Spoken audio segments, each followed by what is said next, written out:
구쌤의 거꾸로 한국사. 네, 지난 시간에 생각보다 불교 설명하는 데 시간이 많이 걸려서 불교를 2시간으로 나눠서 진행을 해야 될 것 같습니다. 이번 시간에는 고려의 사상과 종교 그 4번째 시간, 불교 파트 2번째 시간을 진행하겠습니다. 지난 시간에는 고려 전기에 나라의 지원을 받아서 불교가 융성을 했고 광종이 교종과 선종의 통합을 위해서 법안종이라는 걸 가지고 들어오고 교종은 균열라고 하는 승려를 통해서 지원을 해주면서 화엄종을 중심으로 정비를 해서 두 개를 좀 합치려고 시도했으나 잘 안됐고, 그리고 이제 중기에 의천, 대각국사 의천을 중심으로 왕자, 왕제의 신분, 막강한 정치적인 권력을 가지고 있었던 정치승려 의천이 자신의 그 정치 권력을 이용해서 천태종이라고 하는 해동 천태종을 창설하고 선종은 천태종 중심으로 좀 묶으려고 했었죠. 그리고 자신은 원래가 이제 화엄종 승려였기 때문에 화엄종을 중심으로 교종을 통합하려고 했습니다. 그래서 교종을 중심으로 선종을 통합하려고 시동을 하죠. 그래서 그분이 내세웠던 게 교관 겸수를 제시했습니다. 그런데 이제 의천이 죽고 나서 다시 분열되면서 고려 불교는 여전히 귀족 중심의 불교, 화엄종과 법상종 중심이었고, 그리고 교종과 선종의 통합도 이루어지지 못했다라고 했습니다. 이번 시간에는 이제 그러한 문벌 귀족들과 왕실의 지원을 받고 있었던 교종이 약화되는 계기, 뭘까요? 문벌 귀족의 쇠락과 함께 교종도 약화될 텐데요. 그렇습니다. 무신정변이죠. 무신 집권기에는 귀족과 연결됐던 교종이 약화되고 무신들 입장에서는 새롭게 교종을 대신한 자신들의 사상을 지원할 만한 게 필요하겠죠. 선종이 융성하게 됩니다. 그런데 이렇게 불교가 너무 정치하고 이렇게 결탁해서 타락한 모습을 보이는 것에 대해서 불교를 비판하면서 불교의 본연의 모습, 종교의 본연의 모습, 불경, 수행, 노동을 통해서 깨달음을 얻는 데 집중하자는 불교 개혁운동이 일어나게 되는 거죠.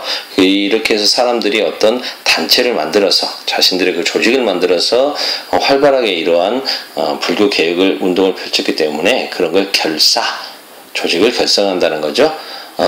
결사운동이 활발하게 전개됩니다. 그 대표적인 인물이 바로 진울과 요새입니다. 진울은 조계종 승려입니다. 조계종 승려였고 요새는 천태종 승려입니다.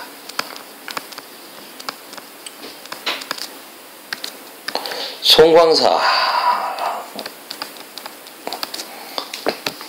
전남 순천에 있죠. 송광사라고 하는 절에서 진울 스님은 불교의 세속화를 비판하면서 선종을 중심으로 교종을 포용하는 선교 일치를 주장합니다.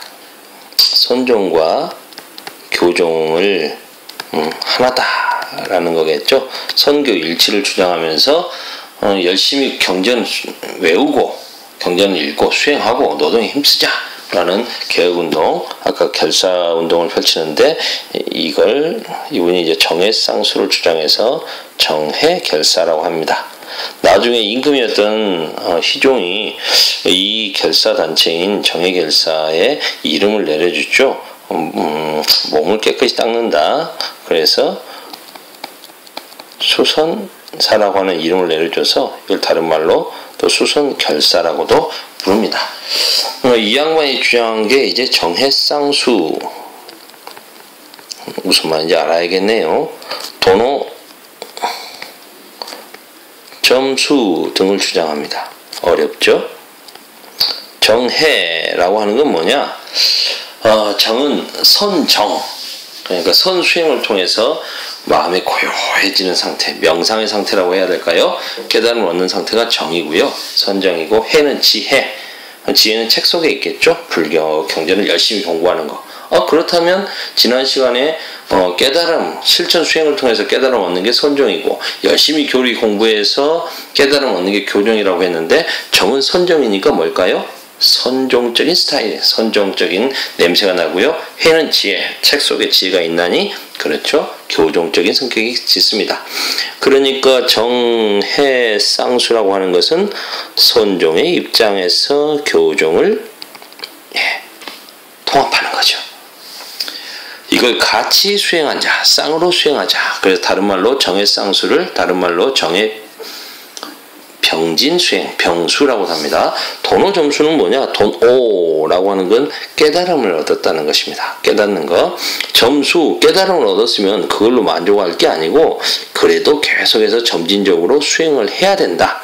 한번 깨달음을 얻었으면 그걸로 끝나는 게 아니라 계속 수행을 게을리해서는 안 된다라는 내용입니다. 이러한 진울의 결사운동은 지방의 그런 유력자들과 개혁적인 승려들의 호응을 받아 크게 융성합니다. 당시 집권 세력이었던 최충원과 최우 부자도 바로 진울을 굉장히 많이 지지해 줬다고 합니다. 이러한 진울의 주장과 많이 비교되는 게 이제 또 천태종의 요새입니다. 요새는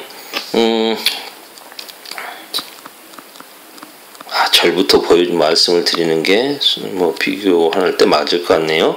이 양반은 백년사라고 하는 절에서 수행을 하셨던 분이고요.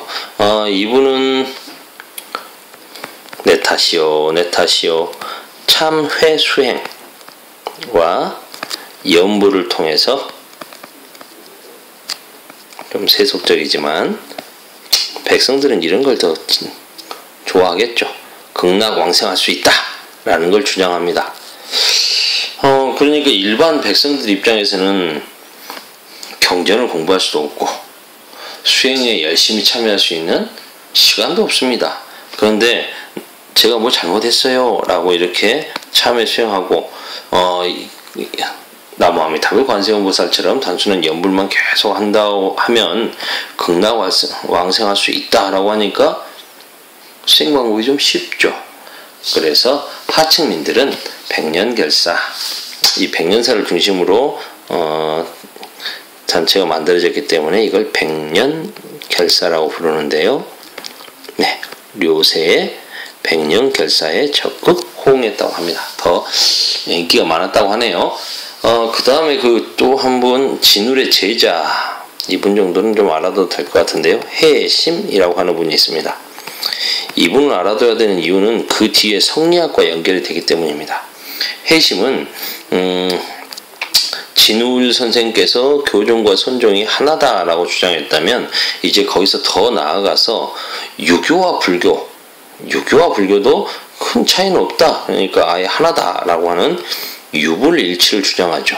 유교든 불교든 간에 심성 수양이라는 면에서는 본래 차이가 없다. 그렇기 때문에 하나다라고 이야기를 하는 거죠. 그러면 이제 지방의 향리 출신의 유학자들은 나는 불교를 믿고 싶은데 또 유교를 공부했단 말이야. 고민이 되는 거야. 우리는 그동안 수백 년간 불교수로 살아왔는데 내가 이거 신앙을 버려야 되나? 막 이런 생각을 하고 있었을 텐데 그때 이분이 유교와 불교 같은 거다. 근본적으로 차이가 없다라고 이야기하니까 좀 더 편안하게 유학을 받아들일 수 있었겠죠. 예. 바로 심성론에 기초한 유학 뭡니까? 성리학이죠. 그래서 성리학 수용에 사상적인 토대를 마련하는데 기여한 스님이 누구다? 해심. 예, 이 정도 알아두시면 될 것 같고요. 그 다음에 이제 고려 후기 불교는 정말 문제가 많아집니다. 무신직공기 끝나고 나서 이제 원나라 간섭기가 되면서 불교는 굉장히 타락하게 되죠. 쉽게 말하면 세속화됩니다. 원나라와 고려 왕실의 보호를 받으면서 온갖 특권을 누리면서 이제 세속화되고 승려들은 수행보다는 돈벌이, 토지와 노비를 확보해서 이제 돈벌이 열심이죠. 우리가 다른 시간에 고려의 산업에서 아마 그 부분을 좀 봤습니다. 산업과 경제활동에서 고려 후기에는 사원수공이 발달한다고 봤는데 바로 이게 그런 내용이죠.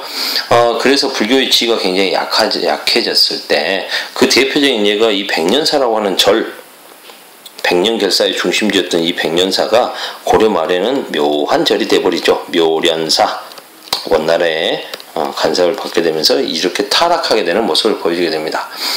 이럴 때 그러면 불교는 그대로 세속화되느냐?